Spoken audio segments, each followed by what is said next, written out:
আসসালামু আলাইকুম রহমতুল্লাহি ওবরকাতুহু।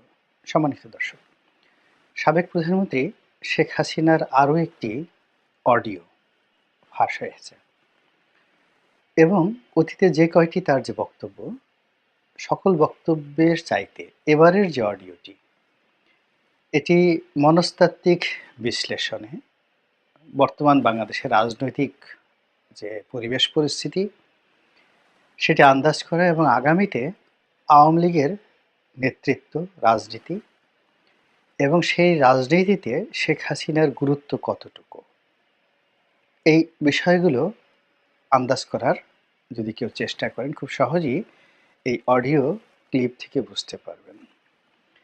প্রথমত, এই কয়বার যত ভিডিও কিংবা অডিও, ভিডিও তো ফাঁস হয়নি, অডিও ফাঁস হয়েছে অথবা ফাঁস করা হয়েছে।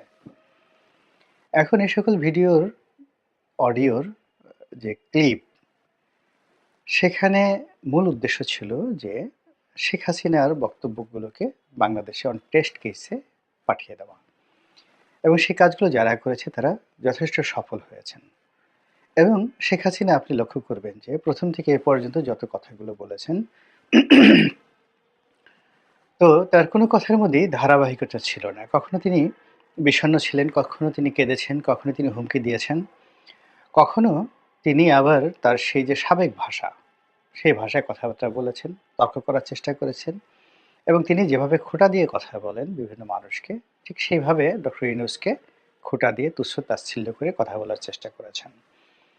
আপনারা যদি মনে করেন যে এটি শেখ হাসিনা নেহায়েত একটি ব্যক্তিগত পাগলামো, তার দুর্বলতা, অথবা তিনি সম্বিত হারা হয়ে পড়েছেন, আমার কাছে মনে হচ্ছে আপনি ভুল করেছেন। এর কারণ হলো তিনি প্রায় ১৫টি বছর বাংলাদেশ চালিয়েছেন অত্যন্ত শক্ত হাতে, এবং যেদিন পর্যন্ত তিনি ক্ষমতায় ছিলেন একেবারে শেষক্ষণ পর্যন্ত তার দলের কোটি কোটি নেতাকর্মীদের মধ্যে একমাত্র তিনি ছিলেন ভাবলেশহীন, দৃঢ় এবং ভয়হীন। তার সঙ্গে যারা ছিলেন, সেনা কর্মকর্তা, সিভিল সার্ভিসের কর্মকর্তা থেকে শুরু করে আরও অনেকেই, তারা ভয়ে কম্পমান ছিলেন। রাজনৈতিক যে সকল নেতৃবৃন্দ সেখানে ছিলেন তাদের হাঁটু কাঁপছিল, কিন্তু তিনি একেবারে শেষক্ষণ পর্যন্ত অত্যন্ত দৃঢ়তার সঙ্গে দাঁড়িয়েছিলেন, সবাইকে সান্ত্বনা দিয়েছেন, এবং তার মধ্যে ভয়, অনুশোচনা, আতঙ্ক কোনো রকম তার বডি ল্যাঙ্গুয়েজে ফুটে ওঠেনি। আপনারা যদি তার চলে যাওয়ার সে দৃশ্য দেখে থাকেন, এবং আপনার যদি যে মৌখিক এক্সপ্রেশন বা ফেসিয়াল এক্সপ্রেশন সম্পর্কে ধারণা থাকে, তো ওই সময় লক্ষ্য করবেন যে তাকে জড়িয়ে ধরে বা তাকে স্পর্শ করে একজন সরকারি কর্তা, মহিলা কর্তা, তিনি অঝরে কাঁদছিলেন। কিন্তু এই ঘটনায় শেখ হাসিনা একটুও বিচলিত না হয়ে তাকে সান্ত্বনাও দেননি, বরং খুব দৃঢ়তার সঙ্গে তিনি তাকে বোঝানোর চেষ্টা করেছেন যে তিনি যাচ্ছেন, আবার তিনি ফিরে আসবেন। এরকম তার অভিব্যক্তি আপনি ফেসিয়াল এক্সপ্রেশনে খুঁজে পাবেন। তো সেই শেখ হাসিনা ভারতে গিয়ে ইচ্ছে করেই তিনি একটার পর একটা অডিও রেকর্ড তিনি ফাঁস করেছেন, তৈরি করেছেন এবং ফাঁস করেছেন, এবং সেটি নিয়ে আমরা সারা বাংলাদেশের মানুষ নাচানাচি করেছি এবং এখনো করে চলেছে, এবং এটাই তার রাজনীতির প্রধান সফলতা। তিনি এমনটি চেয়েছিলেন, এবং তার সেই বক্তব্যের কারণে আমরা যে রেসপন্ড করছি, এর দ্বারা তিনি খুব স্পষ্ট করে বুঝে নিয়েছেন যে বাংলাদেশে তার গুরুত্ব রয়েছে, তার ভয় এখন অনেকটা কম্পমান, তাকে ভালোবাসেন অনেকেই, এবং তাকে কাছে নেওয়ার জন্য অনেকেই আগ্রহী, এবং তাকে কোনো অবস্থাতেই রাজনীতি থেকে মাইনাস করার কোনো সুযোগ নেই। এর কারণ হলো যখন তিনি কেঁদেছেন, তখন তিনি মানুষের প্রতিক্রিয়া দেখেছেন যে তার সেই কান্নাকে কারা গ্রহণ করলো এবং কারা এই কান্নাকে নিয়ে তুচ্ছ-তাচ্ছিল্য করলো, গালাগালি করলো, হোয়াট এভার মেবি। যখনই তার কোনো একটা বক্তব্য মানুষের দৃষ্টিতে আসছে এবং মানুষ সেটা নিয়ে রেসপন্স করছে, ইট মিনস তার একটা সোশ্যাল ভ্যালু রয়েছে। আবার ধরুন যখন তিনি হুমকি দিচ্ছেন যে আমি টুস করে ঢুকে পড়ব, এবং তার সেই টুস করে ঢুকে পড়া নিয়ে যখন আমরা আলাপ করছি, আলোচনা করছি, তিনি ধরে নিচ্ছেন যে তাকে ভয় পাওয়া হচ্ছে। তারপর তাকে কেন্দ্র করে আমাদের রাজনৈতিক অঙ্গন, তারপর সরকার যারা চালাচ্ছেন তারা, সমন্বয়ক, ছাত্ররা প্রায় প্রতি মুহূর্তেই যে প্রতিক্রিয়া ব্যক্ত করছে, এবং গত ৫ মাসে অন্তত ৫০টি অ্যাঙ্গেলে তাকে নিয়ে সরকার, রাষ্ট্র, সরকারি কর্মকর্তা, তারপরে এখন যারা উপদেষ্টা রয়েছেন তারা এবং সর্বোপরি রাজনৈতিক নেতৃবৃন্দ রয়েছেন। শেখ হাসিনাকে নিয়ে এবং আওয়ামী লীগকে নিয়ে অন্তত ৫০ বার তাদের সিদ্ধান্ত পরিবর্তন করেছেন, চিন্তা পরিবর্তন করেছেন, ভাষা পরিবর্তন করেছেন এবং অনেকগুলো সিদ্ধান্ত পরিবর্তন করতে তারা বাধ্য হয়েছেন। যেমন ধরুন শাহাবুদ্দিন চুপ্পুকে সরিয়ে দেওয়া। সরি। তারপর ধরুন শাহাবুদ্দিন চুপ্পুকে সরিয়ে দেওয়ার পর আওয়ামী লীগকে নিষিদ্ধ করা। এই বিষয়গুলো। এরপর আওয়ামী লীগকে রাজনীতি থেকে আলাদা রাখা, ৭২-এর সংবিধান ছুঁড়ে ফেলে দেওয়া। এরপর ৭১-এর মুক্তিযুদ্ধের পরিবর্তে ২০২৪ সনের যে বিপ্লব বা গণ-অভ্যুত্থান এটিকে প্রতিস্থাপন করা এবং আরও অনেক কিছু। কোনোটাই কিন্তু কনস্ট্যান্টলি এবং যাকে বলা হয় কনসিস্টেন্টলি সরকার বা যারা বিভিন্ন পক্ষ রয়েছে তারা সেটি চালিয়ে যেতে পারেনি। ইট মিনস শেখ হাসিনা এবং আওয়ামী লীগের যে গুরুত্ব, এই গুরুত্ব আপনাকে মানতেই হবে। এই কারণে কি হলো, তার যে স্পর্ধা, তার সাহস, তার শক্তি, তার যে স্যাটায়ার করার ক্ষমতা, মানুষকে নিয়ে ঠাট্টা মশকরা করার ক্ষমতা, মানুষকে নিয়ে চিল করার ক্ষমতা যেটা আগে ছিল, এটি এই বর্তমান জমানাতে এসে না কমে বরং বেড়েছে। এখন তার যে বয়স, একেবারে পরিণত বয়স, যে বয়সে মানুষ সাধারণত জিকির করে আল্লাহু আল্লাহু, বিপদে পড়লে তাহাজ্জুদ নামাজ পড়ে। অনেক লোক এই সময়টাতে আওয়ামী লীগের যারা কখনো নামাজ কালাম পড়তেন না, আল্লাহকে বিশ্বাস করতেন না, তারা এই বিপদের মধ্যে পড়ে তারা তাহাজ্জুদ নামাজ পড়া শুরু করেছেন। তো শেখ হাসিনা অনেক আগেই তাহাজ্জুদ নামাজ পড়তেন, কিন্তু এই সময়টিতে তিনি একবারও নিজামুদ্দিন আউলিয়ার মাজারে যাননি, কিংবা গরিবে নেওয়াজ খাজা মঈনুদ্দিন চিশতি রহমতুল্লাহ আলাইহির মাজারে যাননি। এরকম কোনো দৃশ্য আমরা দেখিনি, বরং তিনি তার আপন জায়গাতে থেকে প্রায় প্রতি মুহূর্তে চাণক্যের মতো একটার পর একটা প্রোগ্রাম দিয়ে যাচ্ছেন। তিনি মানুষকে ব্যস্ত রাখছেন, পুরো বাংলাদেশে তার বিরুদ্ধের লোককে ব্যস্ত রাখছেন, তার পক্ষের লোকদেরকেও ব্যস্ত রাখছেন। অনেকের মনে আশা তৈরি করে ফেলেছেন, আর অনেকের মনে হতাশা তৈরি করে ফেলেছেন। অনেককে সাহসী করে তুলেছেন এবং অনেককে ভীত সন্ত্রস্ত করে তুলে ফেলেছেন। এবং এটাই তার যে শক্তিমত্তা, তার যে রাজনৈতিক কর্মকুশলতা, এখানে তিনি সফল। এখন অতি সম্প্রতি তিনি একটি হিন্দি গান, খুব বিখ্যাত হিন্দি গান, তু সিজ বড়ি এক মাস্ত মাস্ত, তো এই যে বিখ্যাত একটি গান, খুবই জনপ্রিয় সেই গানটি। তো সেই গানটির কিছু শব্দ তিনি উচ্চারণ করে তিনি বললেন যে আমি চিল্ড অবস্থায় আছি, এবং গানটি পেছনে বাজছিল এবং এটি নিয়ে এখন সারা বাংলাদেশে তোলপাড়। তাকে টিটকারি করে, ঠাট্টা করে, মশকরা করে অনেকে এই গানটি গাওয়ার চেষ্টা করছেন, অনেক ইউটিউবে কন্টেন্ট তৈরি করছেন। কিন্তু বাস্তবতা হলো যে এইরকম একটা বিরূপ পরিস্থিতিতে যখন তার বোনের মেয়ে টিউলিপ সিদ্দিকী, তার মন্ত্রিত্ব চলে গেল, যেখানে তার আপন কন্যা পুতুল, তার সেই যে পদ পদবি নিয়ে টানাটানি চলছে এবং বিভিন্ন অ্যাঙ্গেল থেকে বলা হচ্ছে যে তাকে যে কোনো মুহূর্তে বিশ্ব স্বাস্থ্য সংস্থা থেকে বাদ দেওয়া হতে পারে। তার একমাত্র সন্তান সজীব ওয়াজেদ জয় আমেরিকাতে, তিনি এখন এফবিআই নজরদারিতে আছেন বলে আমরা প্রচার করছি, এবং আমরা আরও প্রচার করছি যে শেখ হাসিনা গৃহবন্দী রয়েছেন এবং তার সঙ্গে তার পরিবারে কেউ দেখা সাক্ষাৎ করতে পারছেন না। এটা আমাদের প্রচারণা। কিন্তু এই প্রচারণার বিপরীতে যখন তিনি হিন্দি গান বাজিয়ে তার কোনো কর্মীদের সঙ্গে কথা বলেন এবং নিজে যে খুব ভালো অবস্থায় রয়েছেন সেটি তাদেরকে প্রমাণ করার জন্য তিনি যখন এই গান আপন কণ্ঠে উচ্চারণ করেন এবং সেটি শুনে যখন তার নেতাকর্মীরা এই প্রান্ত থেকে জয় বাংলা বলে স্লোগান দিয়ে ওঠে, এটা একটা অস্বাভাবিক, এটি একটা অস্থির প্রতিযোগিতা, এটি একটি যাকে বলা হয় আওয়ামী লীগের জন্য, তারপরে আওয়ামী লীগ বিরোধীদের জন্য একটি গুরুত্বপূর্ণ মেসেজ। এবং সেই মেসেজ হলো তিনি এখনো পর্যন্ত হতাশ হয়ননি। তার মতো জায়গায় অন্য কেউ থাকলে গড়াগড়ি করে কান্নাকাটি করতেন, অনেকে অসুস্থ হাসপাতালে ভর্তি হতেন। তিনি বাংলাদেশ থেকে চলে গেছেন, সেটা যেভাবেই হোক তিনি চলে গেছেন। তিনি ক্ষমতা হারিয়েছেন, তার যে বিষয়গুলো গর্বের বিষয় ছিল, বস্তু ছিল, সেই বিষয়গুলো তছনছ হয়ে গেছে।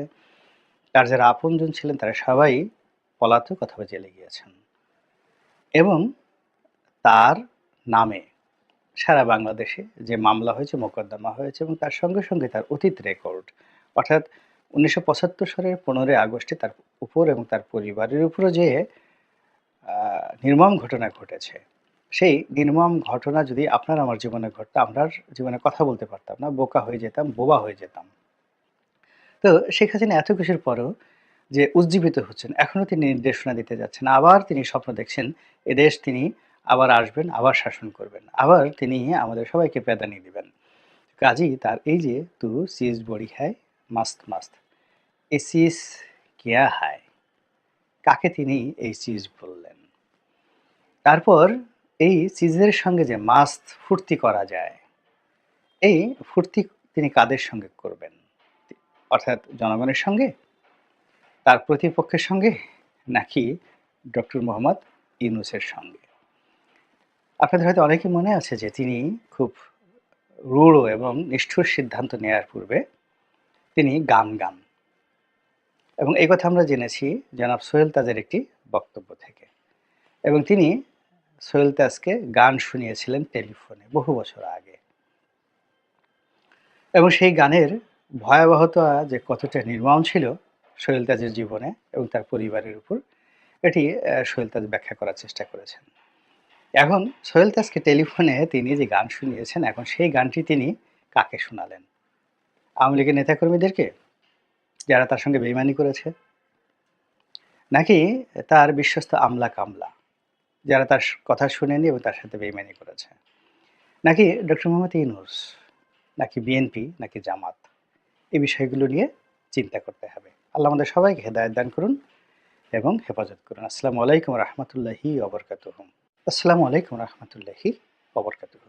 সম্মানিত দর্শক, সাবেক প্রধানমন্ত্রী শেখ হাসিনার আরও একটি অডিও ফাঁস হয়েছে এবং অতীতে যে কয়টি তার যে বক্তব্য, সকল বক্তব্যের চাইতে এবারের যে অডিওটি, এটি মনস্তাত্ত্বিক বিশ্লেষণে বর্তমান বাংলাদেশের রাজনৈতিক যে পরিবেশ পরিস্থিতি, সেটি আন্দাজ করা এবং আগামীতে আওয়ামী লীগের নেতৃত্ব, রাজনীতি এবং সেই রাজনীতিতে শেখ হাসিনার গুরুত্ব কতটুকু, এই বিষয়গুলো আন্দাজ করার যদি কেউ চেষ্টা করেন, খুব সহজেই এই অডিও ক্লিপ থেকে বুঝতে পারবেন।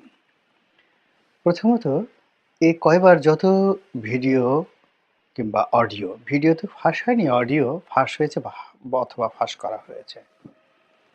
এখন এই সকল ভিডিওর, অডিওর যে ক্লিপ, সেখানে মূল উদ্দেশ্য ছিল যে শেখ হাসিনার বক্তব্যগুলোকে বাংলাদেশে অন টেস্ট কেসে পাঠিয়ে দেওয়া এবং সেই কাজগুলো যারা করেছে তারা যথেষ্ট সফল হয়েছেন। এবং শেখ হাসিনা, আপনি লক্ষ্য করবেন যে প্রথম থেকে এ পর্যন্ত যত কথাগুলো বলেছেন, তো তার কোনো কথার মধ্যেই ধারাবাহিকতা ছিল না। কখনো তিনি বিষণ্ণ ছিলেন, কখনো তিনি কেঁদেছেন, কখনো তিনি হুমকি দিয়েছেন, কখনো তিনি আবার তার সেই যে সাবেক ভাষা, সেই ভাষায় কথাবার্তা বলেছেন, তর্ক করার চেষ্টা করেছেন এবং তিনি যেভাবে খোঁটা দিয়ে কথা বলেন বিভিন্ন মানুষকে, ঠিক সেইভাবে ডক্টর ইউনূসকে খোঁটা দিয়ে তুচ্ছ-তাচ্ছিল্য করে কথা বলার চেষ্টা করেছেন। আপনারা যদি মনে করেন যে এটি শেখ হাসিনা নেহায়েত একটি ব্যক্তিগত পাগলামো, তার দুর্বলতা, অথবা তিনি সম্বিত হারা হয়ে পড়েছেন, আমার কাছে মনে হচ্ছে আপনি ভুল করেছেন। এর কারণ হলো তিনি প্রায় ১৫টি বছর বাংলাদেশ চালিয়েছেন অত্যন্ত শক্ত হাতে এবং যেদিন পর্যন্ত তিনি ক্ষমতায় ছিলেন, একেবারে শেষক্ষণ পর্যন্ত তার দলের কোটি কোটি নেতাকর্মীদের মধ্যে একমাত্র তিনি ছিলেন ভাবলেশহীন, দৃঢ় এবং ভয়হীন। তার সঙ্গে যারা ছিলেন, সেনা কর্মকর্তা, সিভিল সার্ভিসের কর্মকর্তা থেকে শুরু করে আরও অনেকেই, তারা ভয়ে কম্পমান ছিলেন।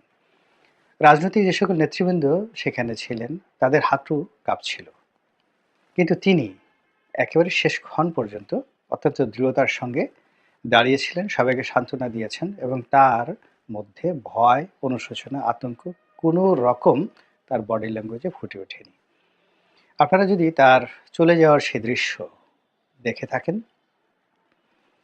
এবং আপনার যদি যে মৌখিক এক্সপ্রেশন বা ফেসিয়াল এক্সপ্রেশন সম্পর্কে ধারণা থাকে, তো ওই সময় লক্ষ্য করবেন যে তাকে জড়িয়ে ধরে বা তাকে স্পর্শ করে একজন সরকারি কর্তা, মহিলা কর্তা, তিনি অঝরে কাঁদছিলেন।